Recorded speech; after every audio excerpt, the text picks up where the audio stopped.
Good morning, students.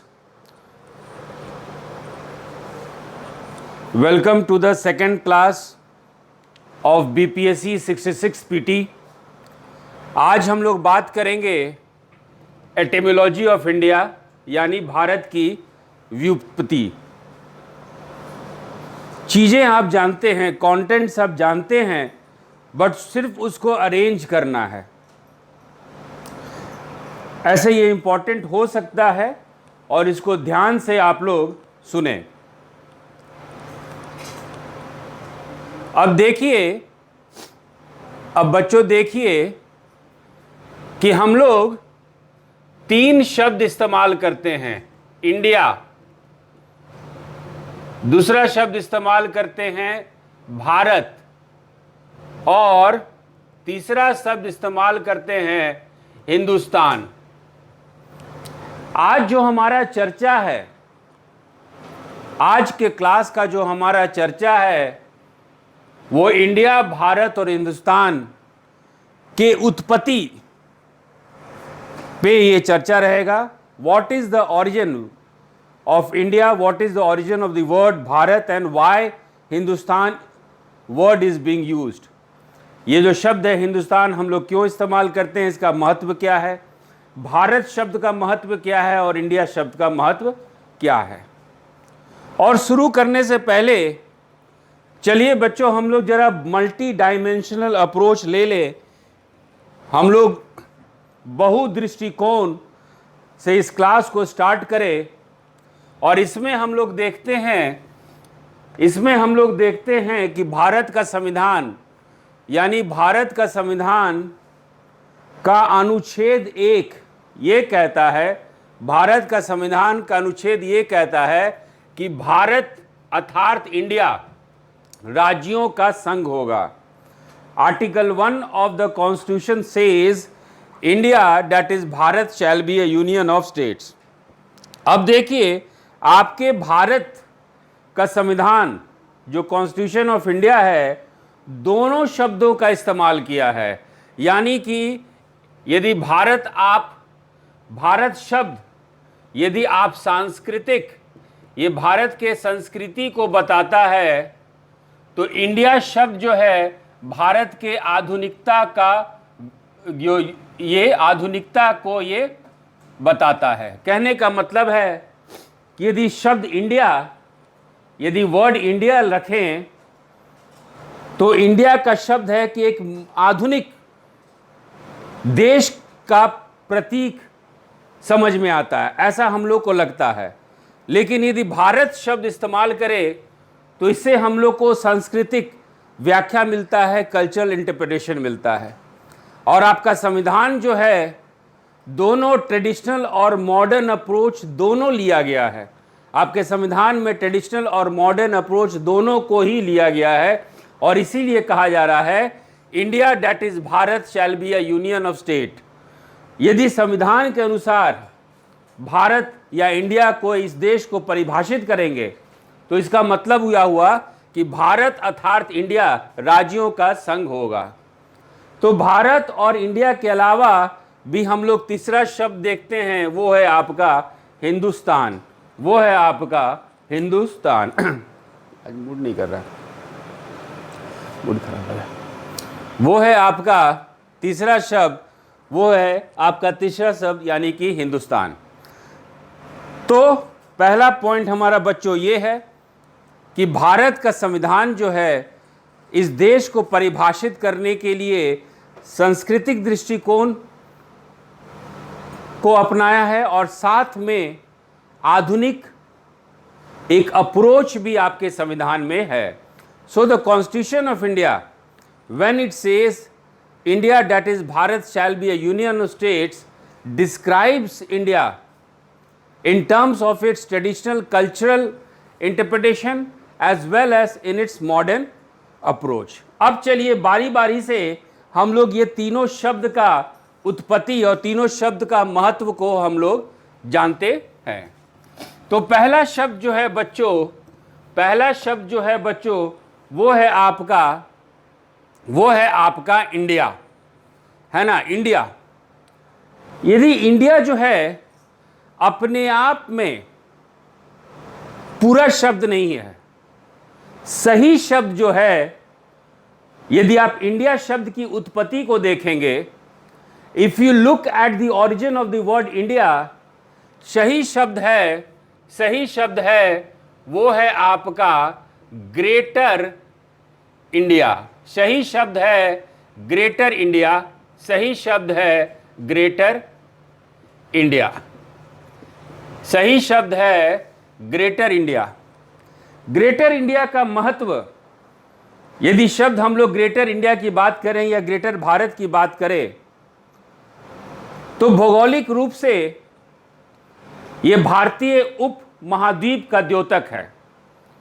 The moment you use the word greater India, it signifies that we are talking about Indian subcontinent.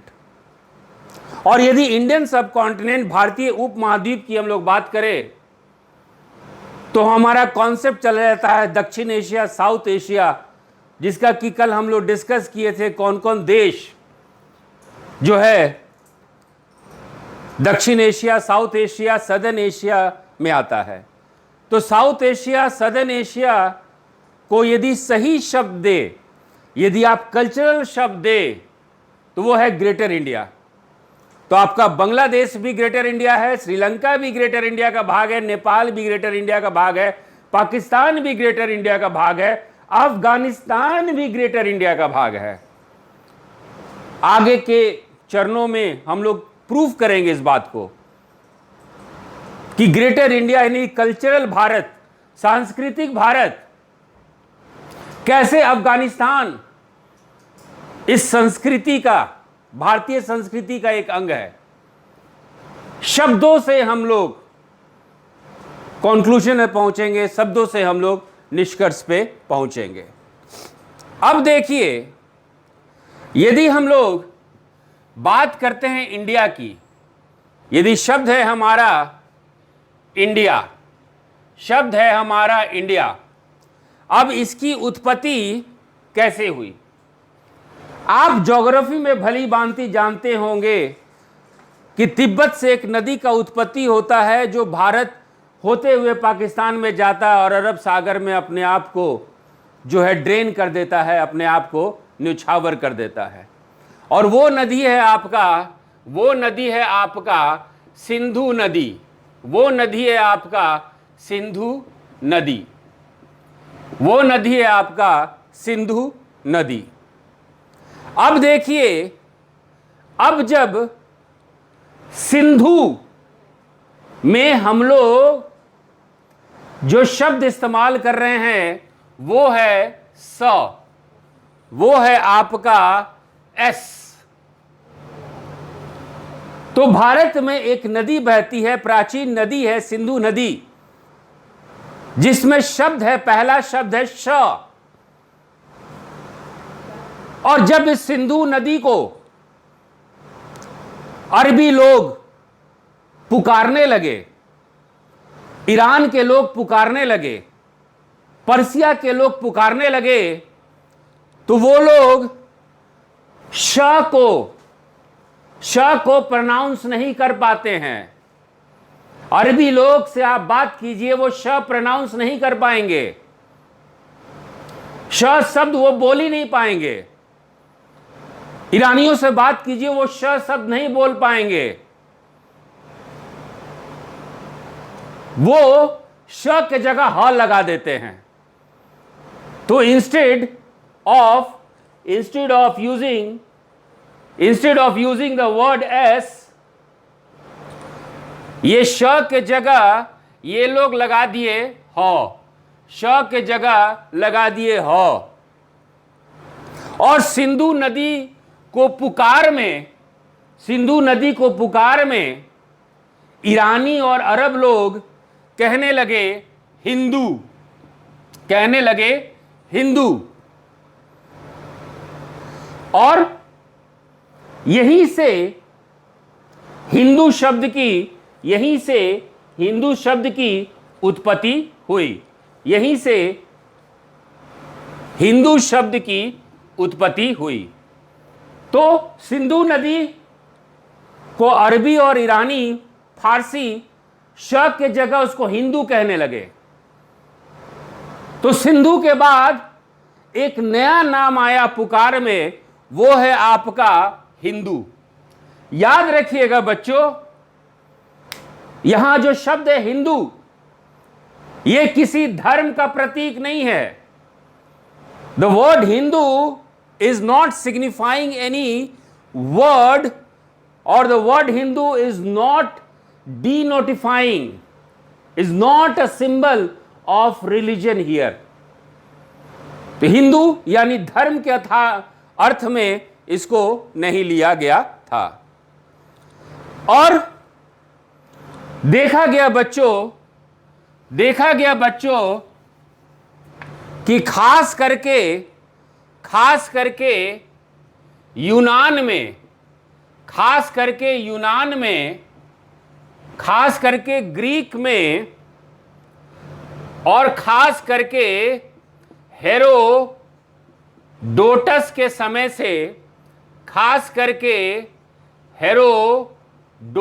समय से, जिसका समय आप 5वीं शताब्दी ईसा पूर्व कह सकते हैं, कि कहने का मतलब है 5वीं शताब्दी ईसा पूर्व से, very specifically from the time of Herodotus के समय से ये देखा गया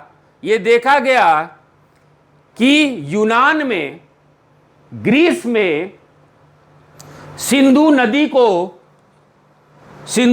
को चूंकि वो ठीक से बोल नहीं पाते थे, इंडस रिवर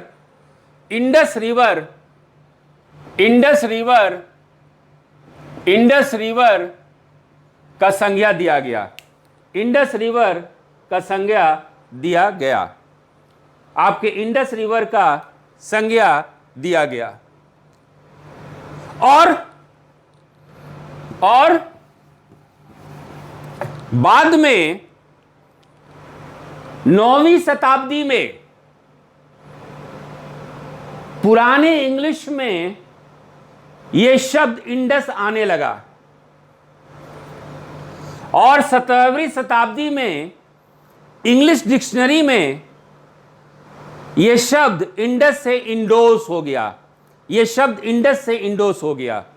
तो पहला शब्द था बच्चों सिंधु, उसके बाद आया हिंदू, उसके बाद आया आपका इंडस, और फिर अंग्रेजी में, इंग्लिश में, अंग्रेजी के डिक्शनरी में 9वीं शताब्दी में शब्द आया इंडस, और 17वीं शताब्दी तक, 17th सेंचुरी तक ये शब्द बदल के हो गया इंडोस। यहां तक समझ में आया स्टूडेंट्स? तो बताइए, यहां तक समझ में आया तो बताइए। यहां तक समझ में आया स्टूडेंट्स? तो please do let me know. यदि यहां तक समझ में आया तो बताइए, आगे बढ़ते हैं। यहां तक समझ में आया बच्चों तो बोलिए, आगे बढ़ते हैं। यहां तक समझ में आया स्टूडेंट्स? तो लेट्स प्रोसीड।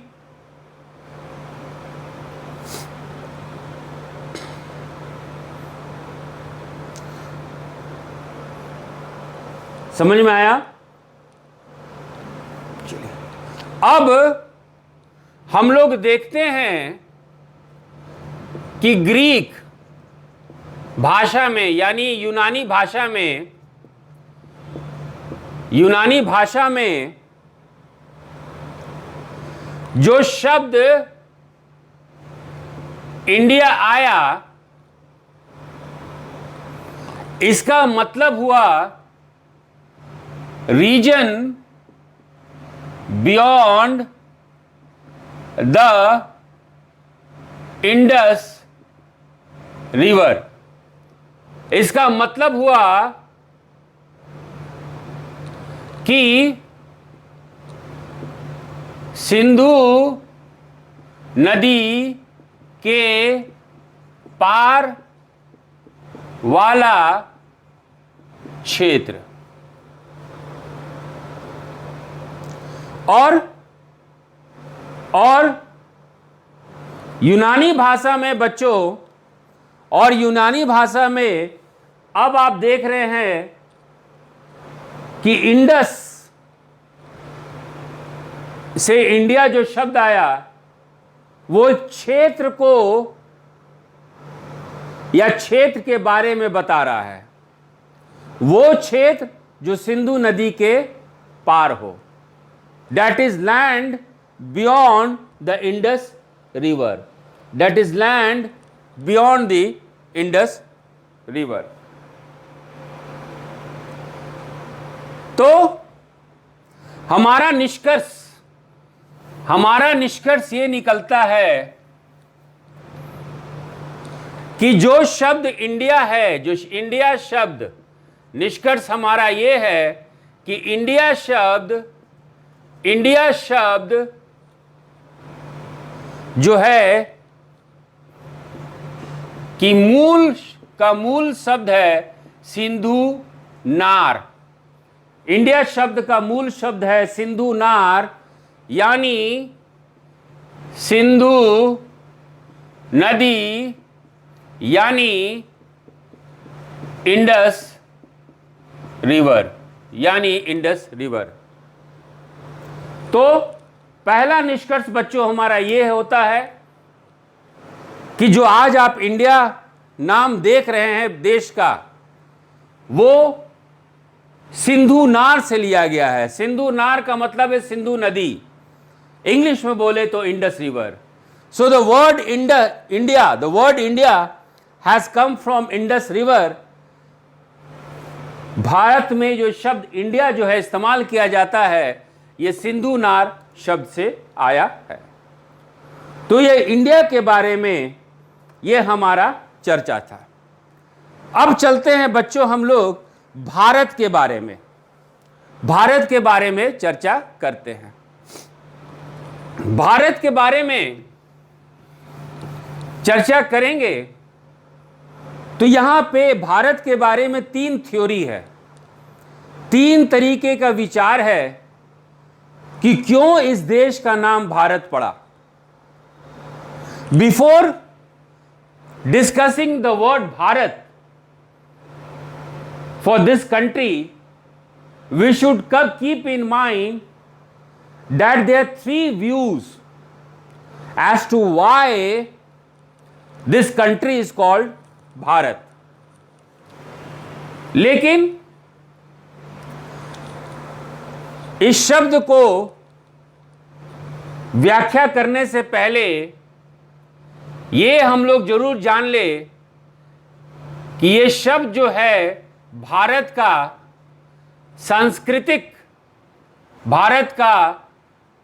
सांस्कृतिक व्याख्या है। ये भारत का कल्चरल इंटरप्रिटेशन है। तो जब तक हम लोग भारत शब्द का सांस्कृतिक और ऐतिहासिक व्याख्या नहीं करेंगे, तब तक हम लोग इस शब्द पे नहीं पहुंच पाएंगे। तो चलिए बच्चों हम लोग भारत शब्द का डिस्कशन करते हैं। वायु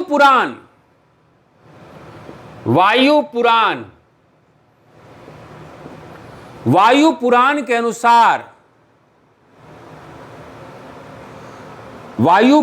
अनुसार यह कहा गया है कि जिस व्यक्ति का संपूर्ण भारत पर अधिकार हो, जो व्यक्ति संपूर्ण भारत पर विजय प्राप्त करे, उसको सम्राट कहा जाता है। यानी जो व्यक्ति, मान लीजिए हमारे अमित सिंह ही पूरे भारत पर इनका विजय हो, तो अमित सिंह सम्राट कहलाएंगे। सो as per Vayu Purana, the person who conquers the whole of Bharat, the person who conquers the whole of Bharatvarsha is celebrated as सम्राट। तो भारत शब्द का सांस्कृतिक व्याख्या से हम लोग वायु पुराण की चर्चा से चालू करते हैं कि वायु पुराण में भारतवर्ष और सम्राट शब्द का उल्लेख है। We find the historical evidence of the word Bharat in Vayu Puran as Bharatvarsh, and also we come across another word that is known as Samrat। अब देखिए कि सवाल उठता है कि पुराणों में भारत का अर्थ पुराण में किस रूप में लिया गया है। एक जगह देखा गया कि भारत शब्द का अर्थ होता है संपूर्ण पृथ्वी, होल अर्थ। यदि हम लोग पुराण के कुछ खंड को पढ़ें तो उस उल्लेख के आधार पर हम लोग ये निष्कर्ष पे पहुंचते हैं कि भारत जो शब्द है संपूर्ण पृथ्वी के लिए इस्तेमाल किया गया है। This word Bharat is used for the whole earth. तो एक व्याख्या ये भी है। अब देखिए कि यदि हम लोग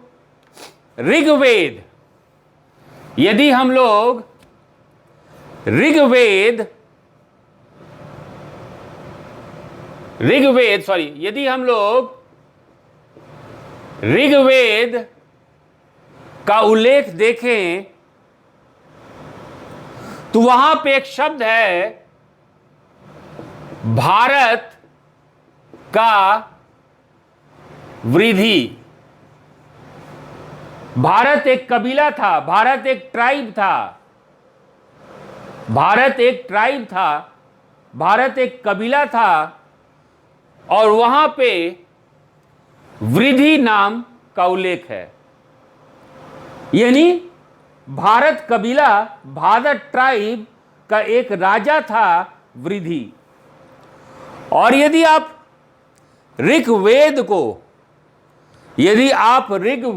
को आधार मानते हैं भारत के शब्द को अर्थ जानने के लिए, तो इसका मतलब होता है जो ज्ञान की खोज में लगा हो, यानी the word Bharat as per the interpretation of Rigved is that Bharat is a word for anything who is constantly in pursuit of knowledge, तो ये एक विचार है। अब हम लोग भारत शब्द पे दूसरा व्यू देखते हैं। तो पहला विचार हम लोग ऋग्वेद से देखें। अब हम लोग दूसरा विचार सेकंड व्यू हम लोग पुराण की लेते हैं। अब हम लोग दूसरा विचार सेकंड व्यू पुराण की लेते हैं। कहने का मतलब कि पुराण से हम लोग अब शब्द की व्याख्या करते हैं। विष्णु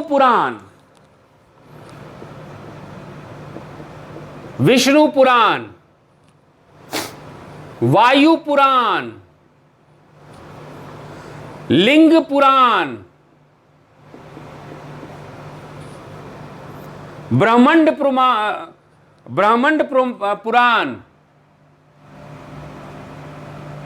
ब्रह्मांड पुराण, अग्नि पुराण,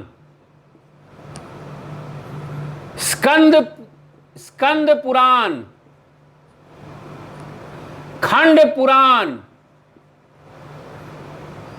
मार्कंडे पुराण, मार्कंडे पुराण। इन सब पुराणों में इस बात का उल्लेख है कि जिस देश में आप रहते हैं उस देश का नाम भारतवर्ष था।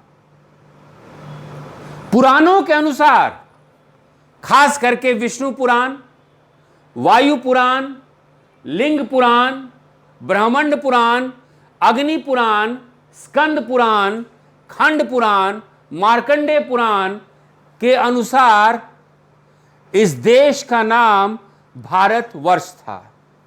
सो Puranas specifically the one mentioned very clearly says that the name of this country was पुराण। अब चलते हैं जरा विष्णु पुराण के कुछ श्लोक पे आप ध्यान दीजिए। बच्चों ये श्लोक दिख रहा है, हम इसका नोट्स आप लोगों को मेल कर देंगे, पीडीएफ इसका मेल कर देंगे। ये नोट्स दिख रहा हो तो बहुत इंपॉर्टेंट है। अब देखिए, ऋषभो मरो देव्यासच ऋषभात भरतो भवेत भरताद भारतम वर्ष भरतार्थ सुप्ति स्तव भूत। ये आपका विष्णु पुराण में संस्कृत श्लोक है। इसका मतलब क्या हुआ भाई बच्चों? इसका मतलब यह हुआ कि ऋषभ, ये देखिए ऋषभ जो हैं इनका जन्म मरु देवी से हुआ। ऋषभ का जन्म मरु देवी से हुआ और भारत का जन्म ऋषभ से हुआ और भारत का जन्म ऋषभ से हुआ और इसी शब्द से भारतवर्ष आया। वेरी इंपॉर्टेंट, विष्णु पुराण में यह बात कही गई है कि ऋषभो मरो देवासच ऋषभात भरतो भवेत, मतलब ऋषभ का जन्म मरु देवी से हुआ और भारत का जन्म ऋषभ से हुआ। जन्म का मतलब है कि भारत जो है ऋषभ के संतान हैं और इसी भारत से इस देश का नाम भारतवर्ष पड़ा। इसी कारण इस देश का नाम भारतवर्ष पड़ा। अब जो निष्कर्ष हम कह रहे बच्चों कि इसी भारत से इस देश का नाम भारतवर्ष पड़ा, इसका सबूत है, इसका प्रूफ है। और इसका प्रूफ क्या है? विष्णु पुराण में है। तत्सच भारतम वर्ष में तलम केशु गेयते भरतायतम पितृदत्त प्रतिष्ठा वनम विष्णु पुराण। इसका मतलब यह बच्चों कि जब ऋषभ जो है पूरा राजपाट जो है भारत को दे दिए, सुपुर्द कर दिए और खुद ऋषभ जो हैं वन में चले गए। और जब से भारत इस देश के नायक बने, इस देश के राजा बने, तब से इस देश का नाम भारतवर्ष है। यहां तक समझ में आया बच्चों? गिव मी आंसर यस या नो। यहां तक समझ में आया students? Please do let me know. Please do let me know यहां तक यदि समझ में आया कि नहीं।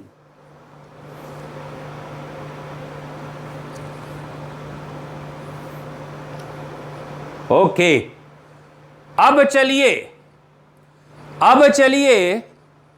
एक और स्रोत पे चलते हैं, एक और स्रोत पे जो कि पुराण है। यह कहता है उत्तरम यत् समुद्रस्य, है ना, उत्तरम यत् समुद्र से। कहने का मतलब है कि ये जो देश है एक समुद्र के उत्तर में है, ये जो देश है एक समुद्र के उत्तर में है, यानी क्या है वो? हिंद महासागर। क्या है बच्चों वो? Indian ocean. इंडियन ओशन उत्तरम यत् समुद्रस्य। ये देश किसी समुद्र के उत्तर में है। दूसरा शब्द है हिमाद्रेसच दक्षिणम। हिमाद्रेसच दक्षिणम मतलब ये हिमालय के दक्षिण में है। ये हिमालय के दक्षिण में है जहां बर्फ जमता है, तो ये हिमालय के दक्षिण में है। वर्ष तद भारतम नाम भारती यत्र संतति। कहने का मतलब फिर सुनिए, वर्ष तद भारतम नाम भारती यत्र संतति।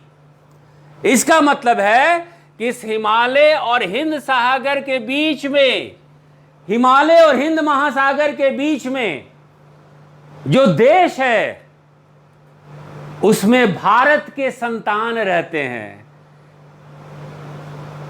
Means in the land between the Himalayas and the Indian ocean there lives descendants of king Bharat. तो विष्णु पुराण साफ साफ ये कह देता है कि भैया यही हिंद महासागर के उत्तर में और हिमालय के दक्षिण में जितना भी देश आता है, जितना भी लैंड आता है, जितना भी भूमि आता है, वो सब है आपका भारत। और देखिए भारत का कॉन्सेप्ट है ग्रेटर भारत, ग्रेटर इंडिया। और आधुनिक काल में इसी ग्रेटर इंडिया को आप साउथ एशिया कहते हैं, क्योंकि इस हिमालय और हिंद महासागर के बीच में कौन कौन देश आता है बच्चों? अफगानिस्तान आता है, पाकिस्तान आता है, इंडिया आता है, नेपाल आता है, बांग्लादेश